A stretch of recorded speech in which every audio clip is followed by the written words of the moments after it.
El éxtasis de los muertos, por Mariano Jiménez.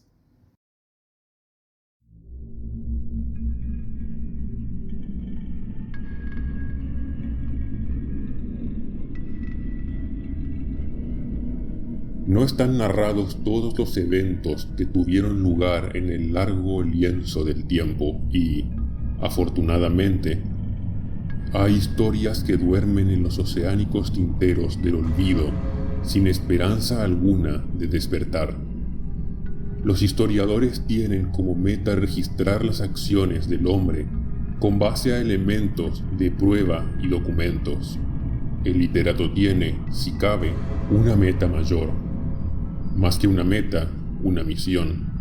La de relatar las historias que han acontecido, pero que nadie ha presenciado, al menos nadie que las haya guardado, y que aún así quedaron impregnadas en la faz siempre oculta del universo.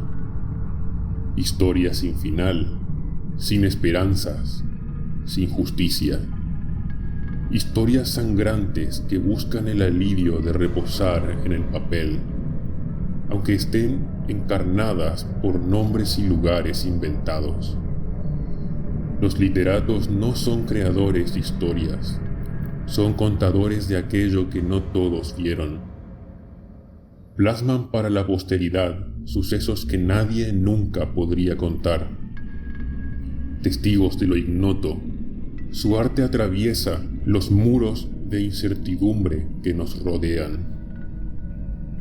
Se ha dicho que la escritura ayuda a preservar el relato. Creo que contar algo es sepultarlo, es darle paz. Pero no todo lo sepultado yace en paz. No todo lo no vivo está muerto. La anciana lo sabía muy bien. Su cráneo estaba cariado de funestos pensares que no menguaron con los siglos. Un hilo de ilusión sacudió su cansada mortandad al escuchar los cantos cerca de su cripta.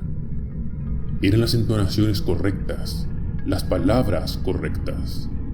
El poder de la palabra era grande. Ese poder de plasmar un sentir en el tiempo y cifrarlo entre sus letras. Encerrarlo de tal forma que al ser repetido, ese momento conjurado al encierro, al fin es liberado.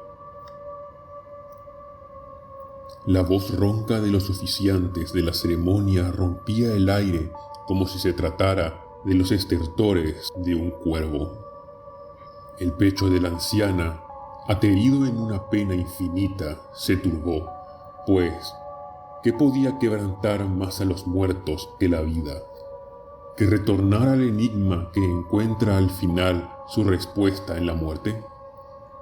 Pero no era la parca anhelada quien llegaba a poner fin a la pesadillesca vigilia de presenciar el paso del tiempo, hurgando a perpetuidad una forma de morir. Habituada ya a la quietud de la eternidad, le tocó el amargo trago de la desilusión, pues su hora no había llegado. Esa angustia no la detuvo. Había estado quieta ya demasiado tiempo en una pausa perpetuada en la aflicción. Conocía bien la angustia, una sin forma, dúctil con el tiempo, que ya ha erosionado su alma en un escarmiento de eones. Ella yacía en el nicho acuoso, bañada con su propio cuerpo, en diferentes e irreconocibles estados de su propia mancillada y fermentada materia. No fue nada fácil, pues al intentar mover los dedos, notó que se había prácticamente solidificado. También al intentar incorporarse, notó que la piel de su espalda estaba adherida a la base de su nicho, otrora tumba de madera. Con toda la fuerza que sus atrofiados músculos le permitieron, pudo sentarse. En otra época, el dolor que habría sentido al hacer esto la volvería loca, pero toda aquella parte estaba entumecida por el tiempo. Eso fue de ayuda, pues la piel de su espalda continuó adherida al suelo, separándose de la carne de toda su zona posterior, quedando unida a ella solo por hilos pegajosos de plasma caduco. Se arropó con sus ennegrecidas mortajas como abrigándose de un frío que ya no podía sentir. La herida de la espalda se secaría al contacto con la áspera y sucia tela, pensó. Pudo salir con dificultad de aquella sentina como un cuerpo que abandona la placenta y nada hacia la luz, arrastrándose, pesada y esponjosamente. Era una malformación, un compendio de todo lo grotesco y lo hórrido. Parecía una suerte de serpiente despedazada cuyo negro manto asemejaba a una muda de piel. Se desplazaba lentamente, como una babosa, dejando tras de sí un hilo grueso de plasma pringoso y maloliente. Sus brazos eran costras empapadas y cubiertas de venas moradas. Sus caderas horadadas por gusanos enormes, de seguro por la inmovilidad prolongada, estaban profundamente erosionadas de tal forma que los huesos secos eran perfectamente visibles. Aquella masa gelatinosa cuyas extremidades eran apenas incrustaciones semisólidas y sólo vagamente en forma de mano hacia el extremo hacían gala de una penosa y sufrida locomoción. La luz tenue de las velas reveló más la forma de aquella excrescencia viva a medida que iba aproximándose al círculo trazado para el ritual. Su nivel de corrupción física superaba toda capacidad de imaginación. Incluso los sirvientes, cuyos nervios ya endurecidos en el crimen y en la muerte, veían no sin poca turbación a aquel ser coagulado en la eternidad de alguna dimensión infernal. Sus brazos, aún finos, parecían soportar el arrastre del cuerpo entero, cosa difícil de explicar. Sus senos eran dos apéndices supurantes y apergaminados, cuyos pezones se asemejaban a verrugas grandes. En una de las piernas, justo en el muslo arriba de la rodilla, había un lunar carnoso del cual emergían profusos y largos pelos infestados de costras. Cada poro de la dura manteca que cubría la carne caduca de aquello que parecía una anciana saponificada en el formol del tiempo y de una incontable espera, despedía un pus hediondo, haciendo de su superficie una pesadilla resbaladiza cubierta de moscas gordas repletas de huevos. A medida que se desplazaba con viscosa y creciente dificultad, podía notarse cómo una bolsa de carne estaba unida a su vientre abierto, como un útero atestado de orificios y túneles de carne carcomida. La cabeza era un pedazo de carne desprendido sobre un cráneo fracturado. Los huesos del rostro estaban dispuestos en una risa anormal y permanente. Ya no había dientes, solo una lengua cubierta de mohosos pigmentos. La nariz y sus dos fosas eran grandes y los vellos en retorcidas hebras asomaban al exterior. Los ojos eran dos yemas escupidas en ambos cuencos del cráneo, casi ciegos por las cataratas. Los huesos de todo el cuerpo presentaban importantes fracturas. De entre esos maxilares espumosos por la saliva amarillenta salían sonidos ininteligibles, y por el aroma de cada sonido se podía decir que los órganos internos estaban en un nivel inimaginable de descomposición. La vulva era una mejilla carnosa cubierta de pocos pelos amarillentos, donde los labios menores colgaban magullados. Aquella anciana se movía con dificultad por el duro suelo. Su trayecto desde el nicho era un cuadro dantesco, como un vía crucis blasfemo. Los oficiantes de la ceremonia, dejándose llevar por el frenesí de los cánticos, empezaron a danzar con euforia creciente. Sus túnicas sucias y cubiertas casi en su totalidad de arena se agitaban pesadas por sus ásperos pliegues. La anciana, penosamente, ya casi llegaba al círculo en medio de la estancia. Dentro de esa circunferencia trazada en la roca se podían ver símbolos de una geometría oculta y hermética. En su centro el recipiente que albergaba el abominable preparado.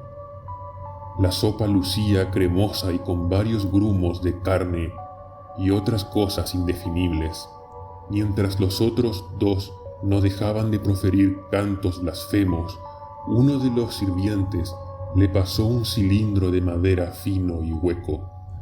Uno de sus extremos lo colocó dentro de la sopa y el otro en la comisura lechosa de la anciana. Esta empezó a succionar y copiosas cantidades de aquel estofado impensable subían por el conducto hasta sus entrañas descompuestas. Al poco tiempo en el recipiente solo quedaba una capa fina de aquel espeso líquido. Al cabo de unos minutos empezó a ocurrir lo que solo podía ser definido como una metamorfosis. Debajo de aquel manto negro impregnado de pústulas, sangre y demás fluidos nefríticos, la anciana empezaba a sufrir de convulsiones, bruscos temblores que no hacían sino salpicar sus inmundos jugos. Cierta parte parecía aumentar de tamaño, como si una inflamación monstruosa en la espalda deformara aún más la maltrecha figura de aquella escoria costrosa, surgida de una inefable pesadilla orgánica. Aquel ser, trabado a medio camino entre la muerte y la vida, fuente de pungentes fluidos cadavéricos, pero aún respirando, parecía estar sufriendo una licuefacción interna. Mientras los sirvientes seguían absortos en su rito, el rostro de aquello se irguió como si estuviera compungido. Pronto se descubrió el motivo de aquella expresión de urgencia. Tras roncos rugidos en su vientre, hilos de gases escaparon de su ano hasta que una cremosa pasta dilataba su orificio. La vieja se retorcía, esta vez sí, de dolor, y sus puños intentaron cerrarse sobre el piso duro. En uno de esos intentos, dos de sus uñas se despegaron. Las lágrimas empezaron a brotar. La torcida garganta de la vieja no paraba de proferir chillidos de una estridencia insoportable, como un coro de ratas en agonía, como una sinfonía de horror masticada por los huesos débiles y la carne podrida de aquella vieja. Súbitamente todo cesó. El bulto bajo la mortaja dejó de moverse y quedó totalmente envuelto en él. Al sincronizo los sirvientes pararon sus cantos. Tras minutos de eterno silencio, del bulto empezó a emerger algo. Al poco tiempo aquello tenía la estatura de una persona normal. Se asomaron a la luz cétrina del lugar unos senos firmes y tersos coronados con unos pezones de limpia redondez. Bajo aquella turgencia, una esbelta cintura y una pierna que la tela podrida no pudo ocultar completaban el cuadro. Más arriba, una cascada de pelo negro empapado de acuosidades innombrables bañaba sus hombros lisos, huesudos y perfectos.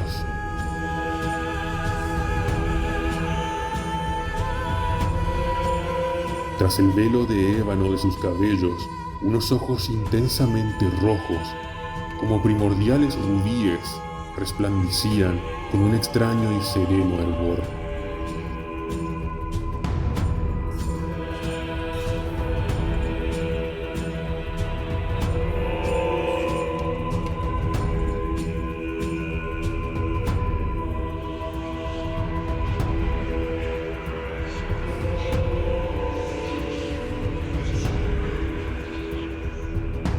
Detrás de ese infame atuendo había una mujer joven y desnuda, ataviada solo de fluidos y excrescencias propias de la transformación.